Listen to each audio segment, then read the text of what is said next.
Welcome to Conversate, our podcast where we engage in conversation. On this week's episode, Aaron and Kevin are talking about generosity and what it looks like to get ourselves in line with the fact that God is a giver, and how can we in our lives also be givers of our time, our talents, our treasures, even our bodies, the temple of God, even our technology, all of these things. So God gives it all to us, and he says, go and put it into good use in my name. So we pray that you listen to this conversation, you take something from it. As always, we hope you enjoy. Well, Kevin, a virtual cheers to you. Clink. Clink. Cheers, buddy. Good to see you, man. Yeah, sometimes a guy just has to be in two places at once. And that's the situation for today. So for our auditory listeners, maybe you don't know anything different, but Kevin and I are not in the same location. We're recording this one on Zoom, but hey, it works, right? And I gotta say, I mean, that's one of the things I appreciate, living in this space age that we live in, Pastor Aaron, because it's honestly pretty cool. I mean, I know we got probably a bit zoomed out maybe at some point in the pandemic, depending on how much you had to do it for work, or for people maybe you'd see in person usually, but it is nice as a resource and a tool. And nice to see you, buddy. Looks nice outside. it is, man. I'm in my little box, but looks like a beautiful day. Yeah, I'm trying to go for the natural reseeding of my lawn.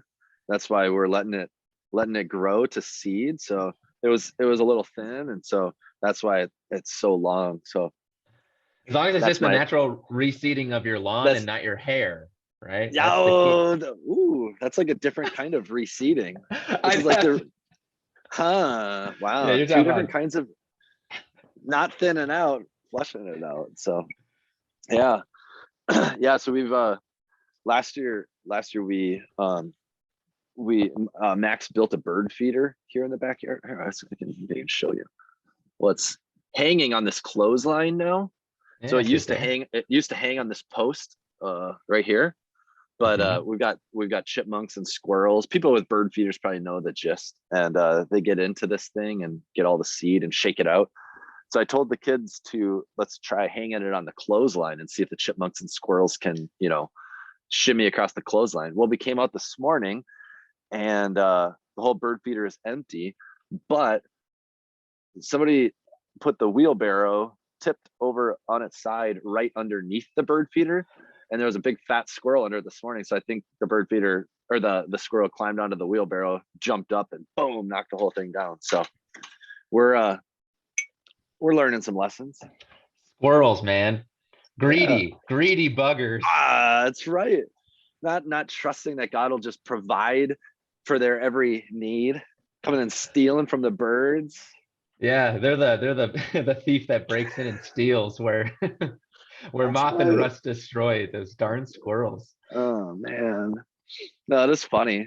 I mean, we could make this transition, Kevin. I mean, it's perfect connection. You preached about generosity, right? Actually, didn't you even quote in your sermon from Jesus' words about look at the birds of the air, like they're not stressed, they're not anxious, they trust that God is providing for them, right? It'd be interesting. I mean, it makes sense. I mean, like, because I think animals in general, they have to go around and kind of tend to their everyday, right? However, these chipmunks and squirrels, they do store stuff up. So you don't want to be a squirrel, though. No one likes squirrels get shot, at least where I live. Yeah. But I mean, they do have to store up food for winter, So I think they are getting some seeds, I'll tell you what. So the chipmunk with the fat cheeks, but yeah. No, I mean, it's quite fascinating to think about the generosity of God, right? The provisions that God provides for his creation on a daily basis. I don't know if you ever just sit and think and just be in awe of I mean, Jesus teaches us, give us this to pray, give us this day our daily bread, and you ever just sit and think like, yeah, God gave me today what I need for today. Like, I didn't create this oxygen in the air for me to breathe, but I have it. Mm. I didn't make this water, but I have it, you know. Mhm. That's just God gives us all of these things that we have, you know. Incredible. Yeah, I heard a story recently about these young kids who want to become missionaries, right? Who want to become missionaries. They came from a non-Christian family, learned of the gospel, and were so moved by it that they said, "Hey, we want to actually go and make this our life's work. Go be missionaries." And they told their parents this, and their parents said, "Well, okay, I know this is what you want to do, but hey, it's pretty impractical. So it's fine if you want to do it, but first, just please, get your degree in some, field that's actually more stable. Get a good income, get some years, get your resume built up, basically, and then maybe go take those couple years and go do that missionary thing, right?" Mm. And these Christian kids went back to their kind of Christian discipler, right? And they're kind of like, shook up, a little, kind of, I don't know, a bit devastated by what their parents had said. And and the discipler told them, he said, go back to your parents and just remind them that we live on a chunk of rock that's hurling through space at millions of miles an hour, in this field of asteroids and all these, and it's spinning at this rapid pace. And if any little minute detail goes wrong, we're all flying off into oblivion. And as it turns out, no matter what is in our bank account or how good our resume looks, is actually not going to save us from that, that catastrophe. Wow. Yeah. Yeah.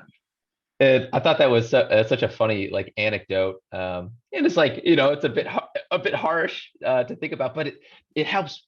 It's what you're saying. I mean, you're keeping us like on a I think on the more day-to-day level of like, Yeah. man, how many things are there that we don't control, but we actually need to live? Right. And how good is our God that he does keep these things going for us that I just have no control over. Right. Right. Well, you talk about, this disciple or discipling some young people and stuff, and actually just this morning and utilizing technology. There's a young woman from the university, actually, that I baptized just a couple of weeks ago, and she's out of the area for the summer. But after baptizing, so Jesus says baptize and teach. So I baptized her, and now we meet weekly online, and then she's actually discipling some of her family that don't know Jesus, and so it's this really cool like chain effect. But this morning in our session this morning, we were talking about what we sometimes call the 5 T's. So actually, my discipler David Kim, and I'm actually wearing his shirt this morning, Together for Jesus, for Global Mission. But um, my so David Kim talks about these 5 T's. In your sermon, you talked about 3 of them: time, talent, and treasure. But David added 2 more. One is temple, another word for your body, and then technology. So five T's, which, I mean, 3 is fine, but you can add these 2 others as well. So anyway, so we were talking about this stuff this morning, and the person I'm discipling said she had gone through these 5 and analyzed her own life and put percentages by each of these 5 T's, like how much percentage does it feel like on a daily basis she's focusing on herself or focusing on like living according to God's purposes in that thing. And she said it was pretty interesting kind of experience to do. So in that though, we had a discussion too, and I explained like the because this was all in a lesson about like Jesus is our Lord. And so if he's our Lord, then he has something to say about the way that we utilize all these things. So I explained to her like the different, or what the word Lord means, and that if Jesus is Lord, that means that we are stewards, right? And so So Jesus is Lord and we are the stewards. That means that Jesus like owns everything, but we manage it. So we don't, out of all those T's, whether you want to use 3 or 5, out of all those, you don't really own any of that stuff. You've been given time, you've been given treasure, you've been given talent, you've been given your body, your temple, you've been given technology to utilize, so you didn't make any of that stuff. It's been given to you. So but in all things, Jesus asks us to manage it according to his good purposes, right? And so I mean, I think that's where this generosity thing flows from. I mean, you were very clear in the sermon, and I think we need to be about all these spiritual disciplines. We keep coming back to this. Like, we don't do these things because God needs us to do them. I actually heard a quote the other day that said, like, we don't do spiritual disciplines to earn God's favor. It's too late for that. We already have his favor because of Jesus.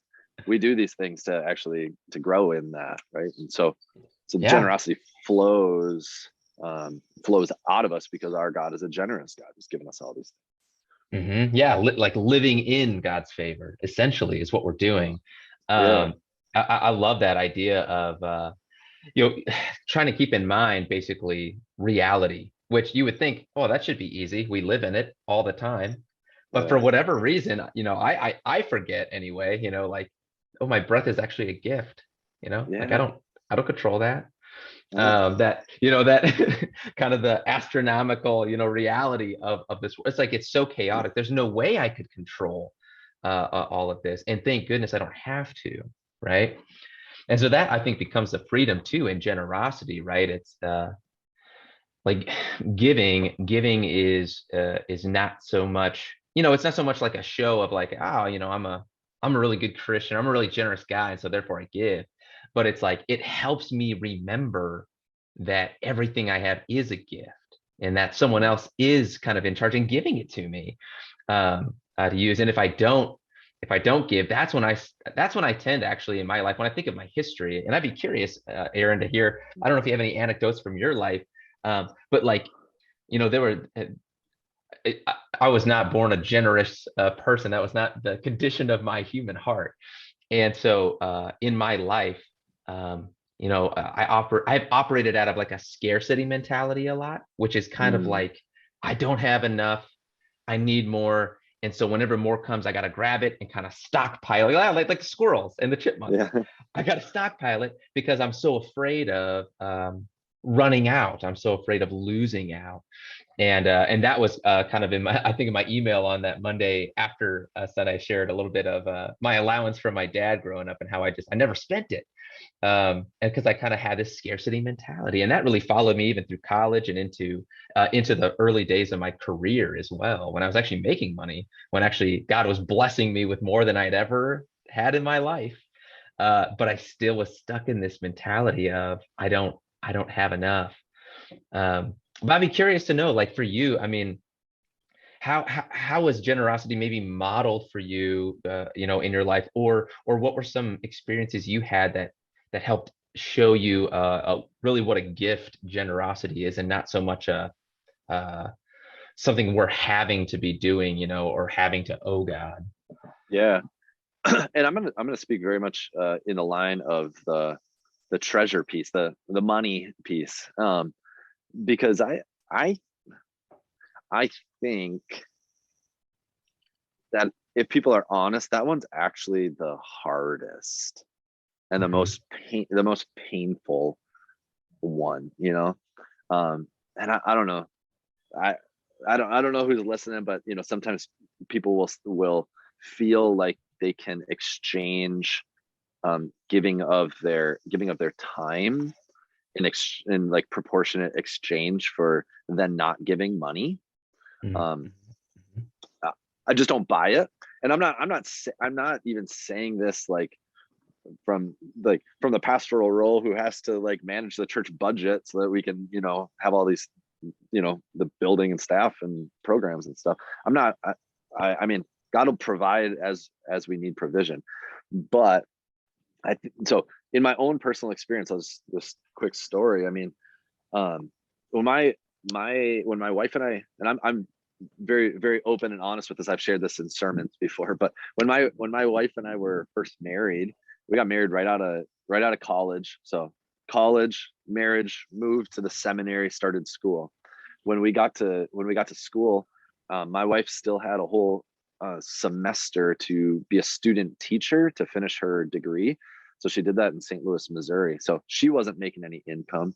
I was going to school full time and working like a small part-time job. So needless to say, we didn't really have much money at all. And the money that we did have coming in, we were mismanaging it. Actually, funny story. I was searching through my email, and I never like trash emails. I just like I read them, and then they just store up in my. So I can like search my email like a long ways back. And I was searching for something like an old bank thing because I'm trying to sell a car, and I was trying to find this thing. So I was searching, and I found an email that I wrote to my wife like the first year that we were married, and I sent it to her just the other day, and it said something like, "Abby, I don't know. I don't know how we're gonna make rent. We don't have any money in our account. I like it was basically like we don't know what we're doing and we don't have any money, you know." So that was our life for a couple of years, and we made some really bad mistakes. We went into debt, and in that time, like we weren't being generous.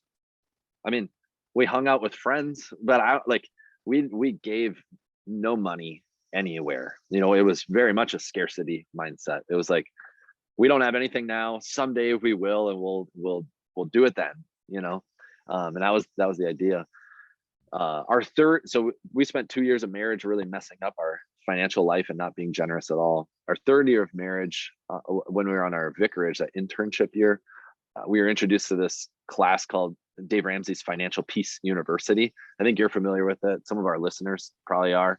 I'm a big advocate for it, basically because it changed our lives, and just it was a perspective shifting thing for us in our marriage. Because basically, you know, we learned how to create an appropriate budget for ourselves, but in that budgeting process, to put giving first, right? Before taking care of our rent, before taking care of our food, before taking care of the debts to pay. No, assign an amount that you are going to give and do that first. And we went like cold turkey. I don't know if cold turkey is the right word, but we went from spending or giving nothing to giving 10%. We just said, you know, let's just do it. And so we did. And in that 1 year, we started giving, and we were able to pay off all of our. Hold on a second. Are you still there? Oh yeah, I am. Did that freeze my face for too long? I was captivated. No. Sorry, I was getting a phone call, and it came in over my computer. So Oh, you're good. so we started giving 10%, and we paid off all of our credit card debts in that 1 year, and then learned how to make a budget. And it's not like we were raking in the dough. I mean, I had a little stipend, you know, as being a vicar, and Abby had a teaching job that wasn't paying much of anything, but we were able to flip that, and we've never looked back. So we've just always given 10%. And I'll be honest with you though, there have been a number of times in our marriage where we've had financial stuff, like financial needs in our home, whether it be like some medical bills, like for our kids, we've had a lot of that kind of stuff in our home. And we look at our budget and we say, wow, we're giving 10% away.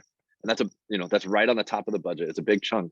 And you're looking at these other things we got to take care of. And it's like, okay, we could decrease that, you know, just a little bit this month, and make up that difference, and, you know, figure it out. And we've just decided, like, we're not going to mess with that. We're just going to leave it. Mm-hmm. And I mean, to sit here and to tell you that, and that God has always provided as we've had need, it may sound cliche. It may sound like, oh yeah, right, like money just falls from the air, like does it grow Mm, on trees, uh, I don't know how to tell you, except in our experience, when we have been in need, um somehow the money is there.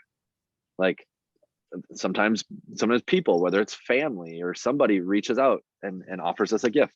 I'm like, like at that moment when we didn't even ask for it, and I'm like, mhm, I don't know what to tell you, but other than like for us in our marriage and in our that spiritual discipline of saying, no, this is something that we're going to do, the depth of trust in God for his provisions has been proven time and time and time again. And I mm. share that from my own experience, but that sentiment has been echoed multiple times from people in this congregation, maybe some of you listening, who have said that exact same thing back to me. And I don't know what to make of that, other than there's probably something to it. So I don't know, that's from my perspective. I don't know if that's what you're looking for. Yeah, yeah. That I mean, because it exemplifies, I think, the beauty of all these spiritual disciplines, which is, are they easy things? Well, probably not, you know. Yeah, Do they cut into our life a bit? Yeah, they do actually. But what they do is they push us to that kind of place where we just realize again, we're reminded of who are we actually dependent upon? I mean, really, who are we dependent on? And so, like, stepping out, it's like stepping out of the boat. It's like Peter, right? You step yeah, out, and even if you sink a little bit, you get that experience of where God lifts you up, right? Where God comes through. And even, even to anyone hearing, hearing your story and thinking, well, that sounds a little incredulous. It's like, how do you listen to Jesus, right? In Matthew 6, because he's saying the same thing, essentially, yeah, right? yeah, He's saying God is like, I don't know what to tell you other than God's gonna take care of you. Like, he really is. And so often it just seems like we kind of cloud our vision, or maybe our vision gets clouded of God because of our this human tendency. yeah. Um, yeah. Well, there's that story, I mean, of Jesus in the temple with his disciples, and they're watching people put their offerings in, and all the Mhm. rich people are putting in large sums of money, and the widow comes along with her mites and drops it in. And Jesus says that's the way to give. The rich people are putting in large sums of money, Mhm. but proportionately, it's it actually that's actually easy for them. Mhm. What they're Mhm. what they may have a lot, and they may be contributing a lot, but like proportionately, it like doesn't hurt. It doesn't, like, it's not Mhm. sacrificial. It's not like, Mhm. it's just kind of like, oh, I'll just do that thing and I'll, kind of make it easy. But for a widow, man, widows at this time didn't, like, they didn't have anything. They were dependent on family members for everything. And here she Mhm. is, giving those offerings. And for her, that was a big, big deal. Um, and so I mean, I've seen that lived out amongst in the lives of people too. I mean, we've been incredibly blessed. Like, the the church, Saints Peter and Paul, has been incredibly blessed by the generosity of God's people. Mhm. Some Mhm. people who have a lot and have given a lot, but also multitudes of people who may not have much according to earthly standards, still giving faithfully, what they can. And we see the fruit of that. And it's a beautiful thing to witness. And I've been able to be in a lot of the cool conversations with people who have expressed the rationale for the gifts that they're giving is solely based on, this is God gave me this, it's not mine. Mhm. I Mhm. want to see it go to making his name known. So, which is just like, I've been blown away so many times by people's generosity. um so yeah, pretty cool. Yeah. Yeah. Well, and there's one more Bible story that I encountered while I was reading up about generosity. This is at the end of John's gospel, where he's resurrected. Jesus is resurrected. And the boys are back out. They're fishing again. The disciples are, right? And they kind of have this repeat incident where they got no fish all night, and then Jesus is on the beach. And what's interesting is Jesus is on the beach and he's cooking breakfast already. He's got fish on the grill. And he calls out to the disciples who are in their boats, and he says, "Hey, why don't you try casting your nets on the other side?" And so, they're like, "Oh, yeah, we've heard this before." They do it, and huge, right? Huge stores of fish, too much to handle. And then Peter's like, "Oh my gosh, like, wait a minute, this is Jesus." He jumps off the boat and he goes, swims the beach. But Jesus, very interestingly, he tells them, "Bring some of the fish that you have caught, and let's have breakfast." Hmm. And it's interesting because two things. One, Jesus was already on the beach cooking breakfast. He already had fish on this like fire pit he had made. And the second thing is he says, "Bring the fish you have caught." But I mean, like it was a miracle. Come on, it's like, okay, they caught it, sure. But God was the one providing. I mean, clearly it was a miracle. Clearly it was a gift. But what he's doing is he's giving them, well, he's showing God has a mission, right? And that mission is going to be pushed forward regardless. God is in control. He's going to make his name known. This is his desire, and he's going to carry it through. But he is opening up an invitation for us to participate in it, which is incredible, right? And even with our giving, he's saying, like, bring the fish you have caught. Come participate in this generosity, in this sharing, and learn that really, like, I want you to taste what it's like, basically to be me, to be God, to be a giver, and how, it just brings you, I mean, like we hear, it's better to give than to receive.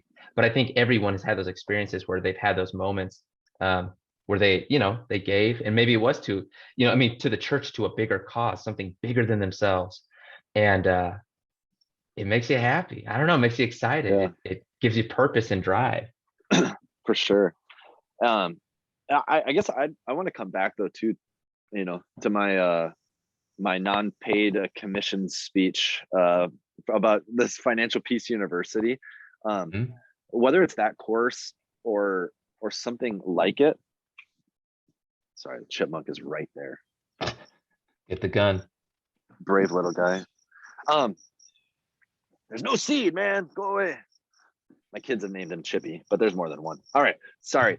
So with speaking of that class, so I just know, like, from my own experience, like when our home financial life was out of order, we couldn't, like, I think it was in our hearts that we wanted to be generous. We just didn't think that we could. We didn't think that we could, because it felt like that whole scarcity mindset. It felt like everything was already allotted for, so it felt like we couldn't give anything. So that's where that whole discipline of picking something and putting it first, and then kind of budgeting the rest, is where you actually see it happen. Because if we wait, if you put it the other way, if you wait to the end, then one of two things is going to happen. One is there's going to be not going to be anything left, or two, you're going to be given based on the leftovers, the scraps. And it's just like I don't want to be, I don't mean to be insulting, like, if you're listening, but like, just that priority shifting is it's just part of that discipline where you go, no, we got to get it right. So I just a word to you, like, if it feels like your home is out of order, like your financial situation is out of order, you don't know how to manage that, and you're just like, I want to be generous, but every time I do, I feel like I'm messing something up, you've got that, like, weight on your shoulders. Go ahead and just do a search for Financial Peace University. I think you can take the whole course online now. There's a lot of great resources. Feel free to talk to me. I think, Kevin, you've been through it. We've offered the course at church before. I give this advice to every couple that I do pre-marriage counseling with, because I'm like, just get your home in order and be generous, people. Yeah, just a little. Yeah, sales no, pitch. good plug. I'm glad you brought it back, because I was thinking, I haven't done it yet, but we're going to add that to our resource page as well. We've got a continuing page of resources, copperleaf.org/resources. Yeah, we've got it in two places currently. Let's share that one /resources. That one it's going to live longer. Yeah. And so, yeah, go to copperleaf.org/resources. We're listing all of the helps that we have on these spiritual disciplines, but we'll put one in there for generosity to give you that direct link to Financial Peace University, because it's a helpful tool to get that shift, that mental shift and that heart shift, and then really to start seeing God's benevolence even greater in your life. It was hard to see it in the scarcity mindset, but when that shift happens, now you start to see it just all over the place. And generosity becomes fun. Like it's Mhm. super fun, like it's just fun. So to be a giver like God is, and to do that at peace, to know Mhm. like, I've got no qualms about this. Like it's God's, right? We're gonna just do it. So um just one last little plug though, yes, we talked a lot about money today. And that is, I think it's one of those ones where you kind of got to get that in order first in order for some of these other ones to happen. I really think so. But there are plenty of other ways to be generous. And so, sometimes people talk about hospitality, like opening up your home, being a giver that way, being generous with the other resources you have, whether it be offering food to people. Sometimes it is with just being a listening ear for other people. That is generous, but I think all those things find a home somewhere in one of those 3 or 5 T's, time, talent, treasure, temple, or Temple. technology. Yeah, you can kind of put it under there. So just don't, like, we don't want to only think about generosity in a financial sense, but I would say if that one's not in line, then get that in line, and then watch God change your heart. And I think he'll Mhm. change your heart in these other ways of being generous as well. So, hey, Totally. Kevin, as always, man, I wish I were there to clink glasses with you, but we'll just do it virtually one more time here today. Clink. Clink. Good to see you, buddy. Thanks for sharing your stories, man. And thanks for sharing your generosity even with me. Yeah, man. All right. Well, blessings to you and to all of our listeners. As always, we pray that you take something from this conversation and go start another conversation, put it into practice yourself, and have a blessed rest of your day.